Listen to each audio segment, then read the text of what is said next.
नमस्ते विद्यार्थी मित्रांनो, मी प्राध्यापक देवेन लवटे तुमच्या सगळ्यांचं देवेन सर फिजिक्स गुरु या यूट्यूब चॅनलमध्ये स्वागत करीत आहे. कसे आहात सगळे? मजेत ना? तर ठीक आहे.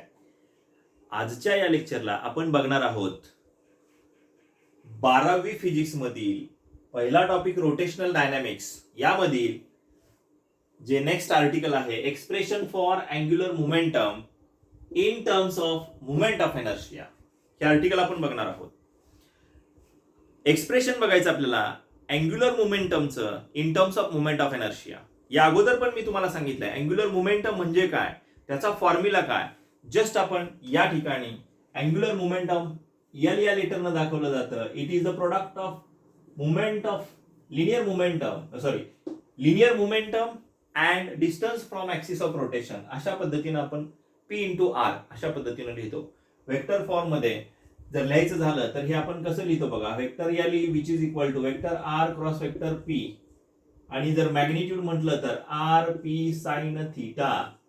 ह्या सगळ्या गोष्टी आपण अँग्युलर मोमेंटम विषयी बघितलेल्या आहेत या अगोदरच्या लेक्चरमध्ये. ओके, तर थोडक्यात ह्याचा गुणाकार आहे. कोणाचा गुणाकार आहे? अँग्युलर मोमेंटम हे लिनियर मोमेंटम आणि ऍक्सिस ऑफ रोटेशन पासून असलेलं जे काही अंतर आहे त्या वस्तूचं त्या बॉडीचं त्याला आपण अँग्युलर मोमेंटम असं म्हणतोय. ओके, तर स्टेप बाय स्टेप चला. तर आपल्याला फाइंड आउट करायचा एल हा कुणाचा गुणाकार आहे? लिनियर मोमेंटम आणि डिस्टन्स जे आहे ऍक्सिस ऑफ रोटेशन पासून या दोन्हीचा गुणाकार आहे. मग पी ची फोड आपण करूया. पी ची फोड काय करता येईल? इथं आपल्याला सांगता येईल पी म्हणजे मोमेंटमची फोड केली. मोमेंटम म्हणजे मास इंटू व्हेलॉसिटी यांचा गुणाकार झाला. मग ही व्हॅल्यू इथे ठेवल्यानंतर एल इज इक्वल टू आपल्याला काय मिळेल? L which is equal to M V into हे आर. एम व्ही म्हणजे पी आहे आणि आर आहे. मग आपल्याला जर अँग्युलर मोमेंटमचं एक्सप्रेशन काढायचं आहे ह्या रोटेटिंग बॉडीचं in terms of moment of inertia तर आपल्याला काय करावं लागेल? त्या प्रत्येक पार्टिकलचं पहिल्यांदा मास बघावं लागेल, त्याची लिनियर व्हेलॉसिटी. व्ही म्हणजे काय? लिनियर व्हेलॉसिटी आहे आणि आर म्हणजे ऍक्सिस ऑफ रोटेशन पासून असलेलं अंतर आहे. चला तर मग फिगर कडे वळूया. आपण फिगर बघूया काय आहे. फिगर मध्ये काय सांगितलेलं आहे? ही एक रिजिड बॉडी आहे की जी कॉन्स्टंट अँग्युलर व्हेलॉसिटीनं रोटेट होते. कुणाभोवती? एक ऍक्सिस त्याच्यामधून पास झालेला आहे, ओ बिंदूतून ऍक्सिस गेलेला आहे आणि त्या ऍक्सिसच्या भोवती ही रिजिड बॉडी काय होते? रोटेट होते. उदाहरणार्थ समजा हा ऍक्सिस आहे आणि ह्या ऍक्सिस मधून काय झालं? हात म्हणजे रिजिड बॉडी कन्सिडर करा आणि त्यामधून ऍक्सिस गेलेला आहे आर पार. ओके, आणि ही बॉडी अशा पद्धतीनं रोटेट होते कॉन्स्टंट अँग्युलर. मग यामध्ये काय आहे? या वस्तूमध्ये या रिजिड बॉडीमध्ये n नंबर ऑफ पार्टिकल आहेत. That rigid body which can be consisting of n number of particle having the mass m1. पहिल्या पार्टिकलचं मास m1 आहे, दुसऱ्याचं m2, m3 dash dash up to mn. आपण या ठिकाणी मोजकेच दाखवलेले आहेत. सगळे दाखवायचे म्हटलं तर तुम्हाला पण दिसणार नाही, काहीच कळणार नाही. आपण समजू शकतोय 1 ते 100 पर्यंत पाडे म्हणा, 1 ते 100 पर्यंतचे अंक लिहा. बरोबर आहे? याचा अर्थ असं म्हणतो का 1 चे 2 चे 3 चे 4 चे 5 चे 6 चे असं म्हणत गेलं तर आपण लक्षात येईल 1 ते 100 म्हणजे मधले सगळे आहेत. तसं 1 पासून सुरू सगळे आपण या ठिकाणी सगळे दाखवण्याची गरज नाही. त्यापैकी काही मोजके दाखवतोय. पहिला पार्टिकल, दुसरा पार्टिकल आणि अगदी शेवटचा n नंबरचा पार्टिकल याच्याशी आपण फक्त या ठिकाणी डिस्प्ले केलेले आहेत, ते दर्शवलेले आहेत. पहिल्या पार्टिकलचा मास m1 इतका आहे, त्याचा ऍक्सिस ऑफ रोटेशन पासून असलेला अंतर r1 आहे. हा ऍक्सिस यामधून गेला, ओ बिंदूतून गेलेला आहे, तिथं अंतर किती आहे? r1. त्याच पार्टिकलची व्हेलॉसिटी आहे. हा रोटेट असा होतोय म्हणजे त्याची लिनियर व्हेलॉसिटी या दिशेने आहे. दुसरा पार्टिकल कन्सिडर केला, त्याचा मास m2 आहे, त्याची लिनियर व्हेलॉसिटी या दिशेने दाखवली. त्याचा ऍक्सिस ऑफ रोटेशन पासून असलेला अंतर किती आहे? r2.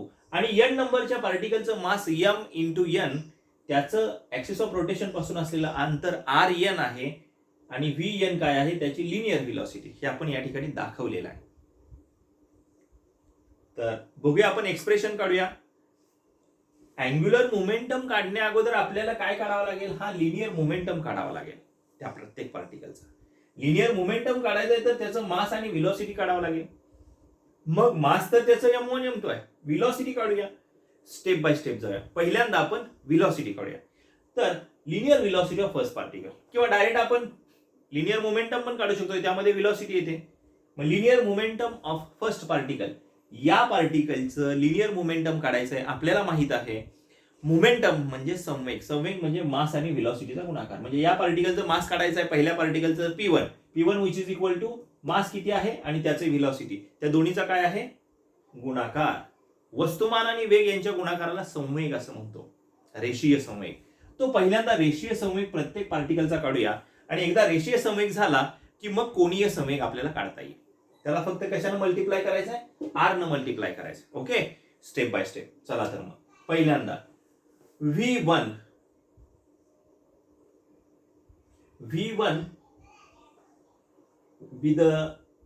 V1 म्हणण्याऐवजी डायरेक्ट आपण काय म्हणूया P1. लिनियर व्हेलॉसिटी काढण्या अगोदर डायरेक्ट आपण काय करूया, लिनियर मोमेंटम काढूया. ओके, म्हणजे लिनियर व्हेलॉसिटी तर काय V1 V2 आणि त्यामध्ये परत आर ओमेगा व्हॅल्यू ठेवूया. पण पहिल्यांदा आपण काय करूया, लिनियर मोमेंटम काढूया. Linear momentum of first particle P1 which is equal to, आपल्याला माहित आहे M1 इंटू V1. हा आपण फॉर्म्युला लिहू शकतो. Okay, P which is equal to mass into velocity, 1 आपण दिलेला आहे. पण या ठिकाणी आपल्याला सांगता येईल but that V which is equal to R into omega, आपल्याला सांगता येईल P ची value linear velocity which is equal to, आपल्याला रिलेशन माहित आहे V R ओमेगा मधलं, V is equal to R omega. ही व्हॅल्यू इथं ठेवा V ची. म्हणजे काय होईल बघा, पहिल्या पार्टिकलची linear momentum which is equal to P1 which is equal to M1, V1 ची व्हॅल्यू काय R इंटू ओमेगा. मग पहिला पार्टिकल आहे म्हणून पहिल्या पार्टिकलचं किती आहे R1 इतकं अंतर. ओमेगा कॉन्स्टंट आहे सगळ्यासाठी म्हणून ओमेगाला आपण 1 वगैरे दिलेलं नाही. हे पहिल्या पार्टिकलची लिनियर मोमेंटम काढली. दुसऱ्या पार्टिकलची काढायची तशीच n नंबरच्या पार्टिकल काढायची, फक्त इथं नंबरिंग बदलायचं आहे. दुसऱ्या पार्टिकलचं लिनियर मोमेंटम काय असेल P2 which is equal to M2 R2 into omega. हे दुसऱ्या पार्टिकलचं झालं. Okay, up to dash dash dash up to Pn, nth पार्टिकलचं लिनियर मोमेंटम काढायचं आहे. तर आपण कसं करूया, Mn Rn इंटू ओमेगा. हे आपण P1 P2 Pn काय काढलं, आपण प्रत्येक पार्टिकलचं, ह्या रिजिड बॉडीमध्ये असलेल्या प्रत्येक पार्टिकलचं आपण लिनियर मोमेंटम काढलं. एकदा का लिनियर मोमेंटम निघालं की काय काढावं लागेल आपल्याला, अँग्युलर मोमेंटम. काय सांगते आपलं, एक्सप्रेशन फॉर अँग्युलर मोमेंटम. त्यामुळे L1 पहिल्या पार्टिकलचा अँग्युलर मोमेंटम काढूया, त्याला आपण L1 असं म्हणूया. ओके, L1 कन्सिडर दॅट, तो भाग आपण इथं घेऊया. ओके, तुमच्या लक्षात येईल. ओके, हा L1 which is equal to, आपल्याला माहित आहे काय L1 चा formula P into R. So formula लिहूया P1 इंटू R1 पहिल्यासाठी. ओके, मग P1 ची व्हॅल्यू जी आहे ती आपल्याला माहित आहे. P1 ची व्हॅल्यू काय M1 R1 omega. So L1 becomes M1 R1 into omega आणि इंटू हे काय आहे R1 आहे, हे R1. ओके, R1 इथं आहे. तसंच R1 इंटू R1 काय झालं बघा, आपल्याला सांगता येईल दॅट R1 अँड R1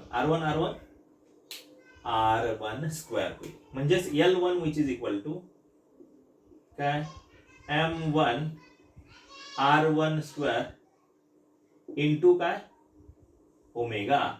पहिल्या पार्टिकलचा काय मिळाला आपल्याला, अँग्युलर मोमेंटम काढला. तसाच दुसऱ्याचा काढूया, तसाच n नंबरचा L2 which is equal to काय M2 R2 square into omega. हे आपल्याला दुसऱ्याचा मिळाला. तसंच Ln म्हणूया आपण, dash dash dash up to Ln, nth पार्टिकलचा अँग्युलर मोमेंटम. मग काय Pn इंटू Rn, Pn ची व्हॅल्यू काय आहे Mn Rn ओमेगा. व्हॅल्यू ठेवा Mn Rn इंटू ओमेगा आणि परत Rn म्हणजे काय होणार Rn square into omega. So this is okay. हे काय झालं आपलं, सांगता येईल आपल्याला.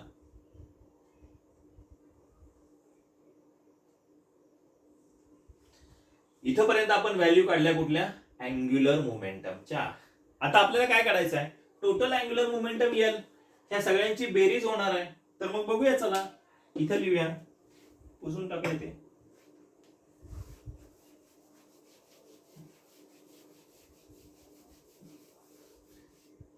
बघा,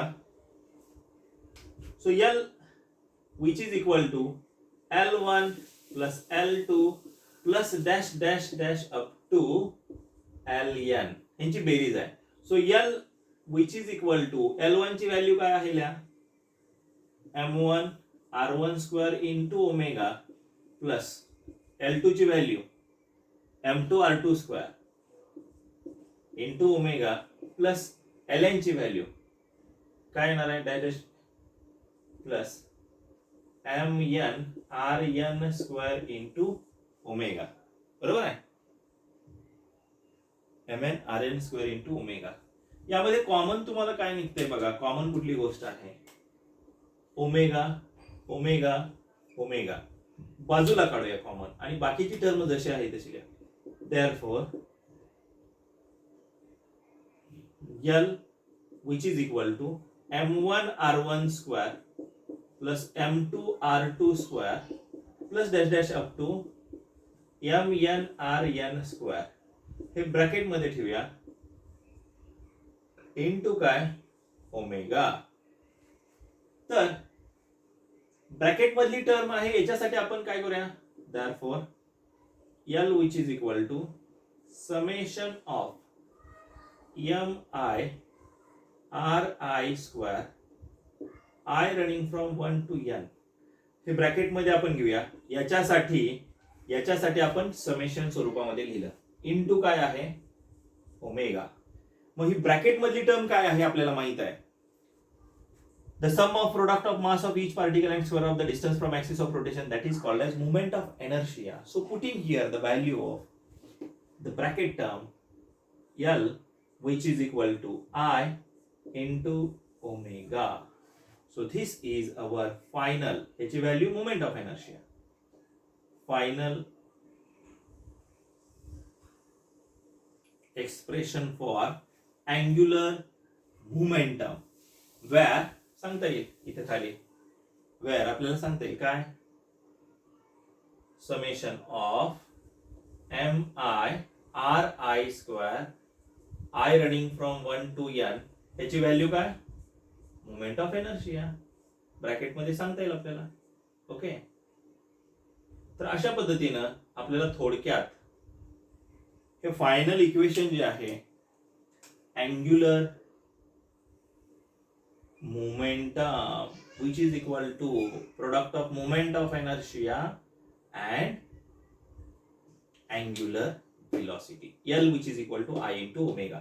अशा पद्धतीने आपल्याला थोडक्यात expression for angular momentum in terms of angular momentum in terms of moment of inertia. So this is moment of inertia and this is angular momentum. Okay, and this is angular velocity. So that angular momentum in terms of angular velocity, हे आपल्याला expression सांगते. हे 3 मार्कासाठी तुम्हाला विचारलं जाईल. Okay, मला वाटतं हे निश्चित तुम्हाला समजलं असेल. जर समजलं नसेल तर रिपीट परत तुम्ही हा व्हिडिओ पाहू शकता. जर तुमच्या काही शंका असतील तर निश्चित मला कमेंट बॉक्समध्ये सांगा. आणि सगळ्यात महत्त्वाचं, जर तुम्हाला हा व्हिडिओ, या व्हिडिओमधील लेक्चर समजला असेल तर लाईक करा, तुमच्या मित्रांना हा व्हिडिओ शेअर करा आणि अजूनपर्यंत देवेंद्र सर फिजिक्स गुरु हा यूट्यूब चॅनल जर तुम्ही सबस्क्राईब केला नसेल तर सबस्क्राईब करा, शेजारची बेल आयकॉन दाबा, जेणेकरून आमच्या व्हिडिओच्या सर्व सूचना सर्वात अगोदर तुमच्यापर्यंत पोहोचतील. थांबूया. Stay home, stay safe, stay blessed. घरी थांबा, सुरक्षित राहा, तुमची काळजी घ्या आणि तुमच्या घरच्यांची काळजी घ्या. भेटूया उद्याच्या लेक्चरमध्ये. तोपर्यंत धन्यवाद.